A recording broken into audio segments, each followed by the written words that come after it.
L'accord vient d'être confirmé. La date vient d'être fixée par le secrétaire d'État américain Marco Rubio.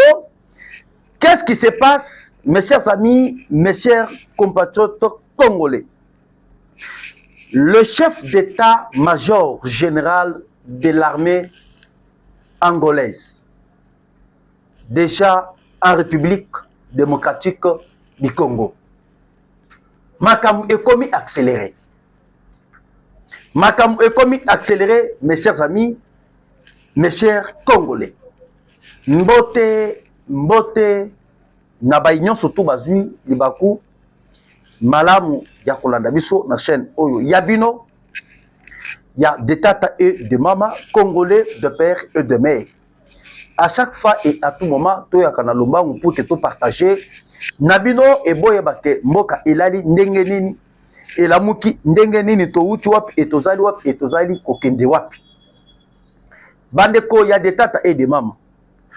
Je pense que le lot, Toko Mekempe, qu'on partager, Nabino,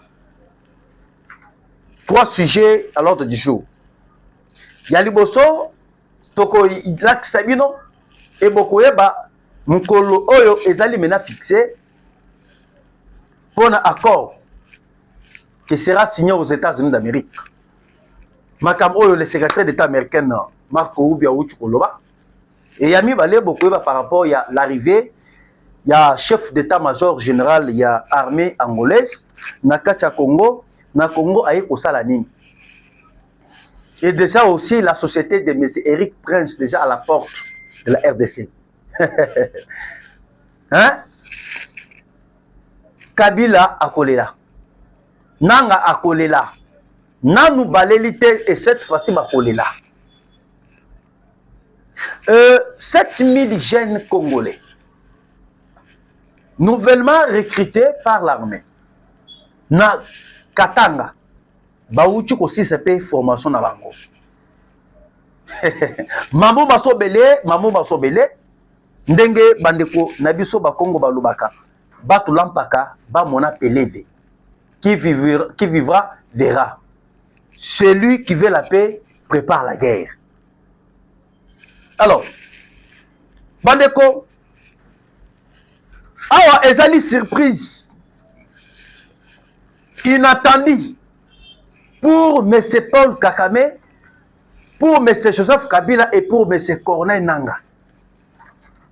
Bazalaki distrait. Mais le président Tshisekedi travaillait en silence. Ndenge Olive Lembe Kabila, moi si ya Kanambe Kaseberenge, alobaki et pas à Congolais que mon mari travaille en silence. Mais le silence de son mari était silence. Il y a copiétiné. Oh, le président Tshisekedi est en train de construire pour la République. Le silence que Olive Lembe Kabila parlait pour son mari, et ça là qui silence, il y a étouffé diplomatie à Fachi. Il y a Koutika Congo ingouvernable, mettre l'insécurité partout. C'est ça le silence que Madame Olive Lembe Kabila a parlé. Maintenant, le silence que moi je suis venu vous informer aujourd'hui. Le silence du président Félix Tshisekedi et ça le silence, il y a victoire diplomatique. Et Bangonio surtout Bazali surpris. Bazala qui trop sûr que Tshisekedi sera agenouillé par M. Paul Kakame. Maintenant, le l'homme a échangé. Na minute l'accord vient d'être confirmé par le secrétaire d'État américain Marco Rubio. Et na minute oyo, pourquoi les États-Unis commencent à accélérer les choses? Entre Iran et Israël. Les États-Unis d'Amérique, Atali par rapport à paramètres, au Congo, Azali qu'on traverse. Soit qui va mettre comme ça la erreur mouké. Il y a qu'à garder ma camouya accord, il y a qu'à banda comme ça la keno lobby kuna. Ezali mangi a gagné, il y a États-Unis d'Amérique. Quoi faire? Comme actuellement, Bitumba ezali annoncé entre les Occidentaux et les pays il y a Moyen-Orient. Les États-Unis ont anticipé. Il y a qu'on récupérer République démocratique du Congo, il y a qu'on base arrière. Il y a Omoni, à la place il y a Kakame, à la place il y a Azwa Kabila, Bazwa Bananga. Ba rejeter Bananga et bazui le président Félix Tshisekedi avec son gouvernement. Il y a Omoni na sali ko yebse binoke. Oyo ezali surprise inattendue. Kakame a ébaki pété que non, le 27 va confirmer par les États-Unis. Kabila a ébaki pété. Basali surpris. Et la Corée, c'est une déclaration, oh, yon a lobby. Batouana basali totalement coincé. L'accord vient d'être confirmé par les ISA. Vous avez suivi Madame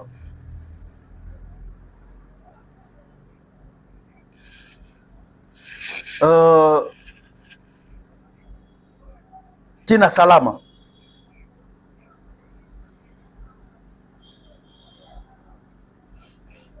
Après Tina Salama, ils allaient secrétaire d'État américain au lobby.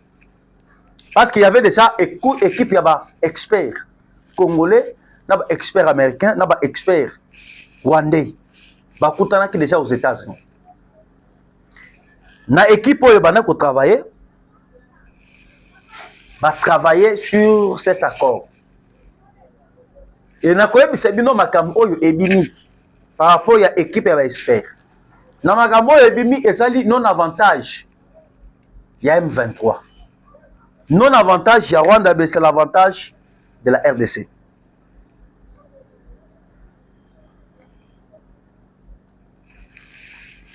Selon Madame Tina Salama, RDC Rwanda, l'accord qui sera signé lors d'une réunion ministérielle le 27 juin comprend des dispositions relatives à l'intégrité territoriale et à interdiction des hostilités au désarmement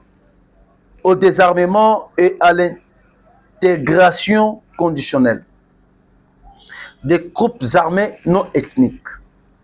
Une intégration conditionnelle est uniquement sur base du programme de désarmement, de mobilisation, relèvement communautaire et stabilisation PDDRSC qui en réalité reflète notre position sur le respect du processus de Nairobi. Tina Salama.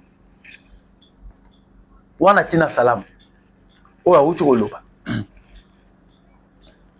Le secrétaire d'État américain, Marco Rubio, va confirmer le 27 de ce mois. Ce n'est pas le 27 juillet. On a dit le 27 juin. C'est-à-dire la semaine prochaine. Oh, maintenant, on va na minute ba expert Basilis Msala na ba. Maintenant le 27 ndebo komona pena Madame Kaikwamba Thérèse Wadner. Kaikwamba Thérèse Wadner a kosala aux États-Unis parce que na minute on est tosali koloba déjà aw. Azo ko se préparer déjà na conseil des ministres. Demain après conseil des ministres le vendredi aux États-Unis d'Amérique. 2 jours, le colo, tout au plus tard, le dimanche, elle est déjà aux États-Unis. Le jeudi prochain, Bafandi, na ministre des Affaires étrangères, il y a Rwanda, Olivier Nduhungirehe, va signer. Parce que les alliés, étape préliminaire. Na étape préliminaire, les alliés accélérés. Et ça, les ministres, il y a des pays, il n'y a pas de fans. Boyo Kamakam, Oyo, Naï, Nazali, très bien. Ministre des Affaires étrangères à Rwanda, na ministre des Affaires étrangères à Congo, pour que va signer accord préliminaire. Et lorsqu'ils vont signer l'accord préliminaire, la deuxième phase, le deux présent va y. Il y a un les États-Unis d'Amérique à lobby, Kakame Aya, Ayate, Atana Mbeto ya l'hôpital, il va venir signer.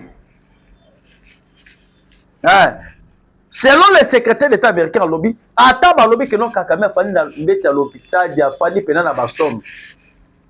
Azolinga akufa piqué. Bakoya na mukanda, ba memelie et il va signer. Les États-Unis ne veulent plus encore reculer et ils veulent maintenant avancer. Pour la deal, il y a Congo et la RDC. Et pour votre information, le Qatar a fait déjà RDC sans blindé de guerre. Sans blindé de guerre. Oyo, baouti kopé sa RDC. Et ça va chauffer. Et qu'on chauffe beaucoup moins nani nanga wana. Biluba luba bejibi mutuka. Biluba luba ekopita pena nanka. Mais ça ressemble black, je vous dis. On a minute de tout ça, c'est bon que Baya Yawana, Bakomi isolé. Bakomi Nanga Telemi, Nang commence à dire que non, malgré que Congo Baké orangé na Rwanda, Wana Italie bisote, biso, lit na biso, et ça lit noble, et tout très dynamique. Ah, yo Nanga Fanda Kakawana. Yo Bertin Bissim, Fanda Kakawana. Beaucoup de gens sortent na bino. Et na minute on est tous allés couper bino. Lorsque les États-Unis ont fixé date, il y a le 27. Nanga kimisi basunaye déjà na Qatar, bakende ko senga pa Qatar pour na makamoteli négociation.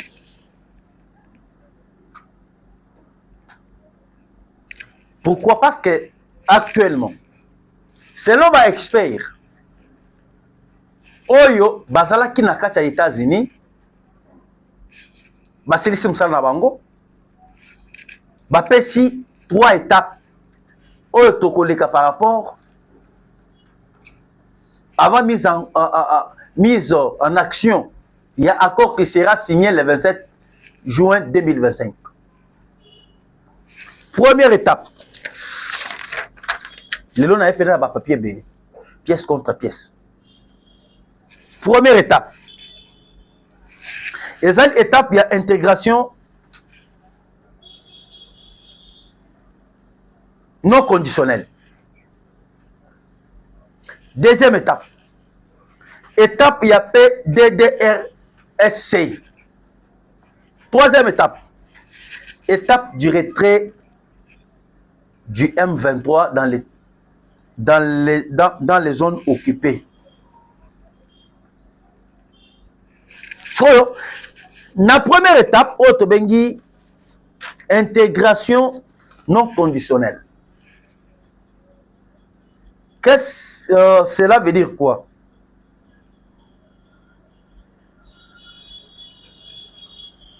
Je vais d'abord vous dire ce que signifie intégration conditionnelle.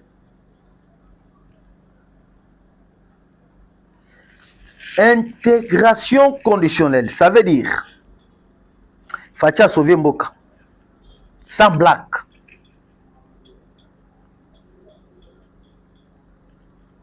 Intégration conditionnelle, cela veut dire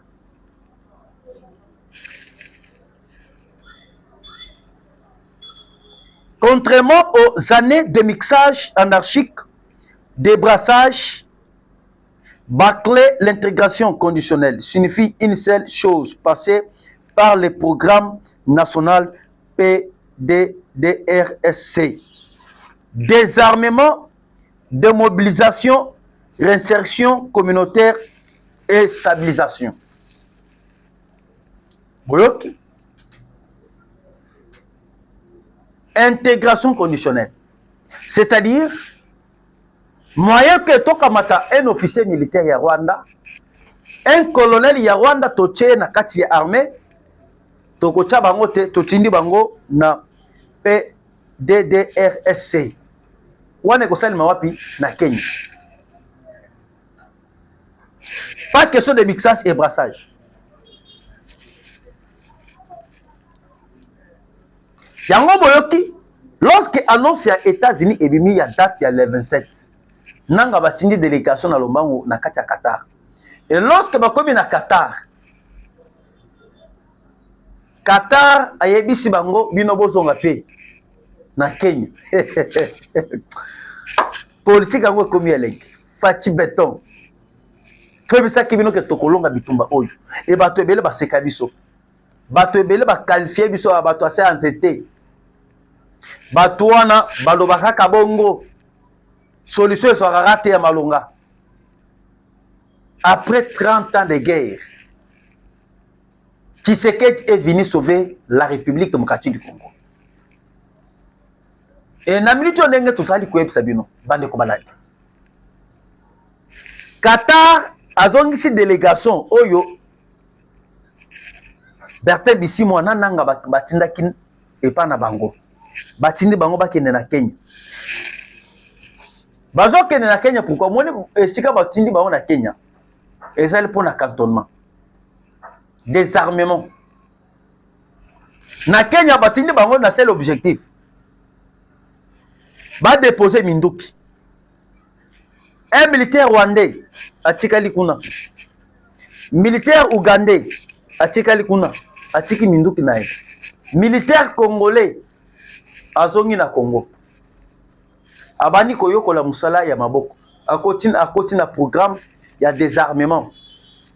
Hein, otobengi PDDRSC.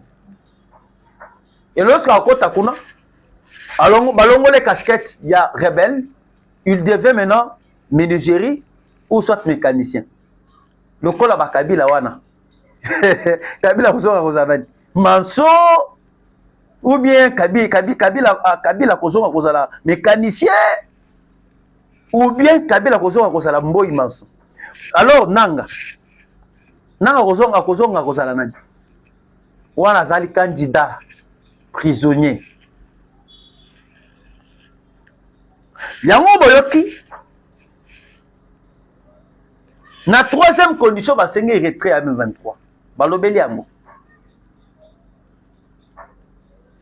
Omoni makambo yo kakame abana kosala wana. O azokobela. Bazoko traiter. Ezala ya solo. Ezala ya lukuta. Il va venir signer. Ce qui a salaki yango pona ba aventure que non peut-être que a échappé accord ya États-Unis. Voyez que Kakame va signer. Encore les États-Unis est très en colère. États-Unis azali nakanda parce qu'à comprendre que ba minerai épelé le Iran azali ko sala face na ba israélien. C'est accord c'est à Kakame avec son frère Joseph Kabila et Moïse Katumbi. Regardez. Israël a fallu qu'on tenir devant Iran. Les États-Unis ont coupé ces avions de chasse F-35. Ce sont des avions historiques. Avions wana ba frappaka yango pamba te. C'est la toute première fois au monde. Boyoka que Iran a frappé l'avion F-16 yab américain. 4 avions. Ce sont des avions très puissants. Yango ezali ko détruire na ba missile, na ba radar, mais avion wana ba détruire yango 4 par les Iraniens. Et maintenant lorsque les États-Unis ont ko sala ba invertication, les États-Unis comprendre que minerai wana euti na maboko ya Katumbi, Kabila na Kakame. Ce sont bangonde les trio ya batu wana ne ba permettre que Iran akoka ko ba matière na kati ya République démocratique du Congo. Maintenant, pour détruire le système où l'Iran a créé, pour détecter les armements des États-Unis na kati ya Israël, il faut maintenant récupérer la RDC et venir exploiter les minéraux. Parce que la matière qui est neutralisée, le système de l'Iran se retrouve ici au Congo. Ezali na est kuna te ezama kam na bino kuna ya est bino bozali kanisa na est wana te ba minéraux wana ezali ko se retrouver na pays ya ouest province wana eyebanité et jusqu'à présent ba tebele ba yebi na mutabo province wana te eska minéraux wana eotaki. Ça c'est mon secret, moi je garde. Là, na commenté aux autres non, ça c'est un secret pour moi. Le Congo c'est un pays très riche. Il y a les États-Unis à comprendre qu'il faut maintenant accélérer les choses. La manœuvre à Kakame wana étali les États-Unis d'Amérique. Abela te étalié te. Les États-Unis avancent maintenant pour signer les accords. Dans la minute où on a la phase ministérielle, Madame Thérèse Kayikwamba, na ministre des Affaires étrangères ya Rwanda, Olivier Nduhungirehe, il n'a pas signé. Deuxième étape, Fachi Beton Yomoko en personne. Et Fachi va faire les discours devant. Akimaki Nakatia, Rwanda. Il y a aucun de signer l'accord. Autre bengi l'accord de Conops du 31 octobre 2024. L'accord de Conops du 31 octobre 2024 fait des routes sécuritaires régionales que Kakame avait refusé d'envoyer ses experts et des armées réactivées dans le cadre du nouveau mécanisme de conditions de sécurité. Mais est-ce que ça le maintenant na kati ya Congo? Le Congo c'est un pays béni. Batinyo suwana bozali komona bazoli mwa kala mingi te. Et cantonnement ezo kosali makala mingi te. Boki lelo na minute oyo frappe ezali koleka na parti est na ninga kosakana te. Muntu atamo te azali kotelema. Ni nanga, ni banani. Nana kotelema lisu na parti est. Personne. Et moi, je vous préviens, Qatar, les États-Unis d'Amérique, Basali Dio, Bakomi, même moral. Tant que Qatar, Bakomi, na même moral avec les États-Unis, c'est fini. Vous voyez que Qatar a s'invertir dans le Rwanda à 80%. Économie à Rwanda à 80%, c'est le Qatar ou à Simbiango. Si les Rwanda osent, ça sera terrible. Comme il y a des choix, des possibilités. Na minute oyo, Nanga Kabila, comme il y a des possibilités. Première possibilité, oyo Nanga Bazali na yango.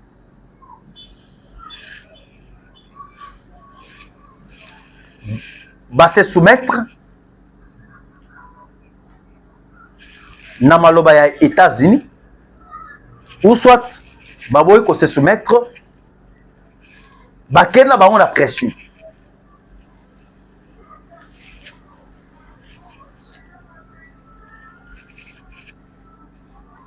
On a mis ton ndenge tozali ko yebisa bino. Après les 27 ans, tu as signé kaka avec les Américains.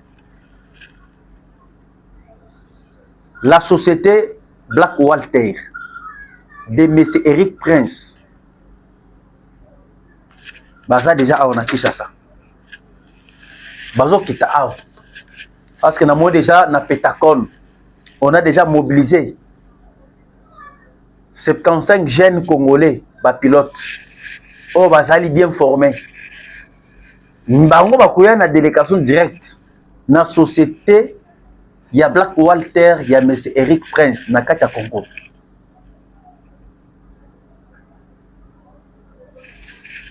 Et à part ça,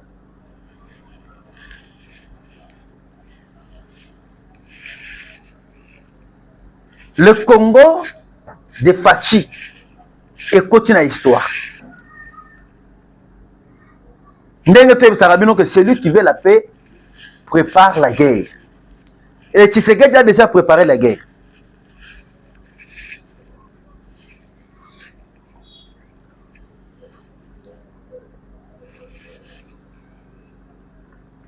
Kabila yaki na ba intimidation. Oh Chinaram. Chinaram. Mais Chinaram wango asuki bon. Bon mon temps to signer accord. Oh ezali prophétie. Kamere baachi. Bango moko bakokima bango moko. Na kati Assemblée nationale. Bakokima. Pour mission na bango na ba français échoué. Dernière carte oyo bango babanda ko jouer. Carte wana simbité. Encore na ba blender auto utukoso. Ya auto bengi Qatar.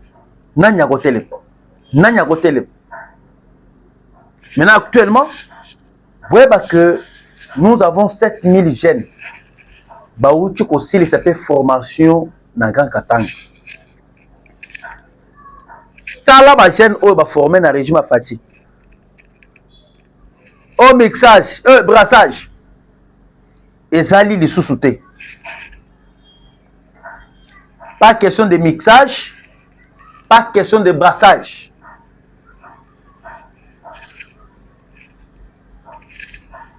Mixage exact. Cette fois-ci, armée et kozala une armée. Yango siko boyoki. Premièrement, parmi les principaux points clés sur cet accord, Balobi 1. Cesser le fait et respecter mutuel des frontières territoriales.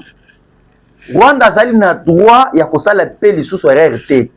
Ya ko violer frontières ya Congo. Deuxièmement, on a dit mise en place des mécanismes conjoints de coordination sécuritaire. Mise en place des mécanismes de coordination sécuritaire. On a besoin maintenant l'Angola va venir intervenir. Pour na makambo oyo etali cantonnement. Et cantonnement est comme ça de façon que batali selon bango ba kopona que non tout que natana rumangap. Wana tout que na bango ya rumangap. To bani ko sala cantonnement. Et cantonnement va faire avec les experts ya Congo, na ba experts ya Rwanda. Basali ko tala qui est congolais et qui est rwandais. To mi ko song sa bango. Encore les États-Unis. Ana kanda moko ko sangana te pona banyama wana. Et troisièmement, désarmement et réintégration des groupes armés.